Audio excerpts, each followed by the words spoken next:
Hello दोस्तों, आप सभी कैसे हो। उम्मीद है कि अच्छे होंगे। हेलो दोस्तों, आज हम बताने वाले हैं गंगा नदी है जो गंगा ने अपने ही 8 पुत्रों को कैसे समाप्त कर दिया, मतलब मार डाला। तो उसी के बारे में आज हम बात करेंगे। एक बार की बात है, ध्रुव नामक वसु ने वशिष्ठ ऋषि की कामधेनु गाय का हरण कर लिया।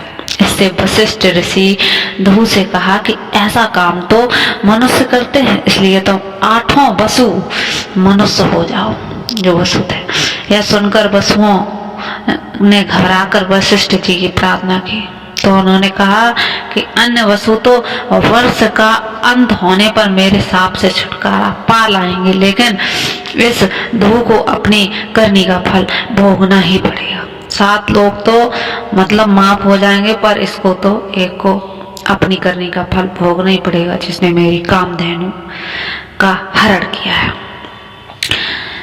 एक जन्म तक मनुष्य बनकर पीड़ा भोगनी पड़ेगी। यह सुनकर वसुओं ने गंगा जी के पास जाकर उन्हें वशिष्ठ जी के शाप का विस्तार से बताया और यह प्रार्थना की कि आप मृत्यु लोक में अवतार लेकर हम वसुओं पर कृपा करें, हमें गर्भ में धारण करें और ज्यों ही हम जन्म लें हमें पानी में डुबो दें। इस तरह हम जल्दी से जल्दी सभी मुक्त हो जाएंगे।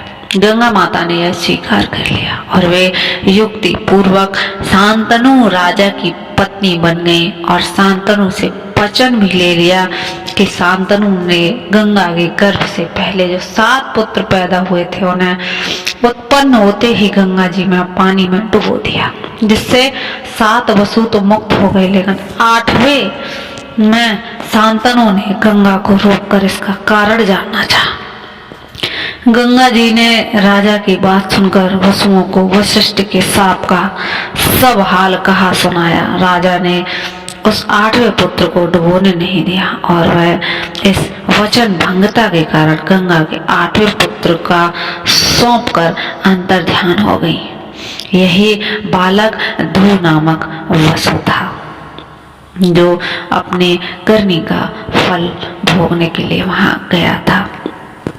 पुत्र की कामना में शांतनु के पिता प्रतीप गंगा के किनारे तपस्या कर रहे थे। उनके तप, रूप और सौंदर्य पर मोहित होकर गंगा उनकी दाहिनी जंघा पर आकर बैठ गई और कहने लगी, राजन, मैं आपसे विवाह करना चाहती हूँ। मैं जहु ऋषि की पुत्री गंगा हूँ।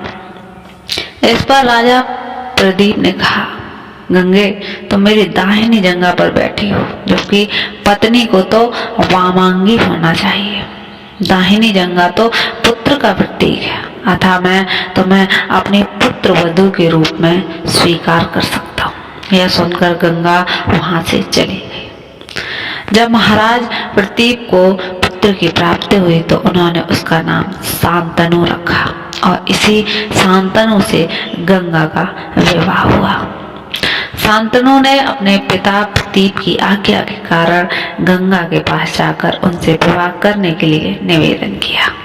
गंगा ने कहा, राजन, मैं आपके साथ विवाह करने के लिए तैयार हूँ, लेकिन आपको वचन देना होगा कि आप मेरे किसी भी कार्य में हस्तक्षेप नहीं करेंगे।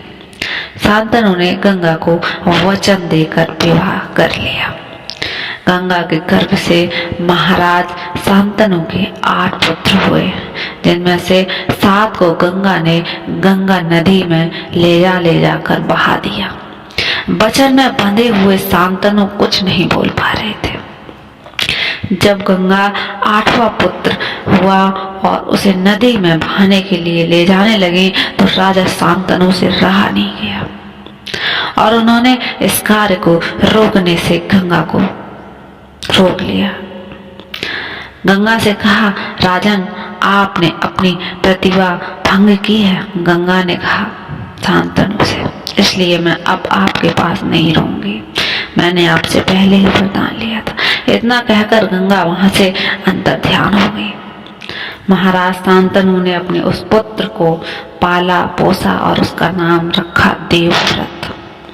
देवव्रत के किशोरावस्था में होने पर उसे हस्तिनापुर का युवराज घोषित कर दिया गया। यही देवव्रत आगे चलकर भीष्म कहलाए, गंगा पुत्र भीष्म।